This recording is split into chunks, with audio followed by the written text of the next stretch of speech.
ભારતની air strike પર અમરેલી ભાજપના નેતા ડોક્ટર ભરત કાનાબારે પ્રતિક્રિયા આપી હતી।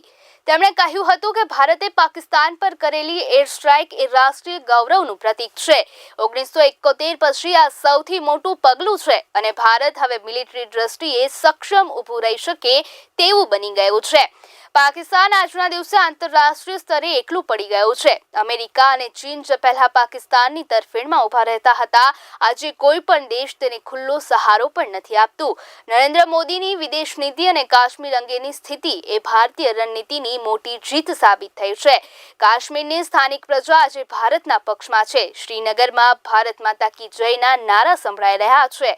આ હુમલા બાદ દેશભરમાં હવે એક જ ઉત્સાહનો માહોલ છે।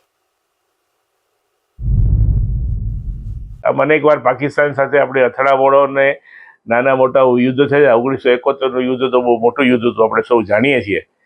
એટલે મિલિટરી પાવરની દ્રષ્ટિએ પાકિસ્તાન ભારત સાથે ઊભું રહી શકે એમ નથી। પણ સૌથી મહત્વની વાત આ વખતે જે જોવા મળી રહી છે કે સમગ્ર વિશ્વમાં પાકિસ્તાન આજે વિશ્વના ચોકમાં એકલું પડી ગયું છે। અગાઉ જ્યારે પણ પાકિસ્તાન ભારત વચ્ચે કંઈ સંઘર્ષ હતો ત્યારે અમેરિકા, ચાઇના બધા લોકો ખુલીને એની સાથે આવતા હતા।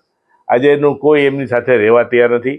મને લાગે આ ભારતની વિદેશ નીતિ, મોદી સાહેબની રાજનીતિની આ મોટામાં મોટી જીત છે।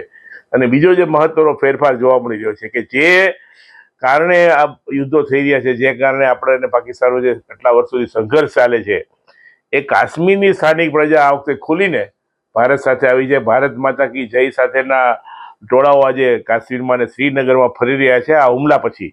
આ બંને વાત એવી છે કે મોદીજીની જે કાશ્મીર અંગેની નીતિ અને વિશ્વમાં જે વિદેશ નીતિ જે એમણે જે રીતે ચલાવી છે, એમની આ મોટામાં મોટી જીત છે।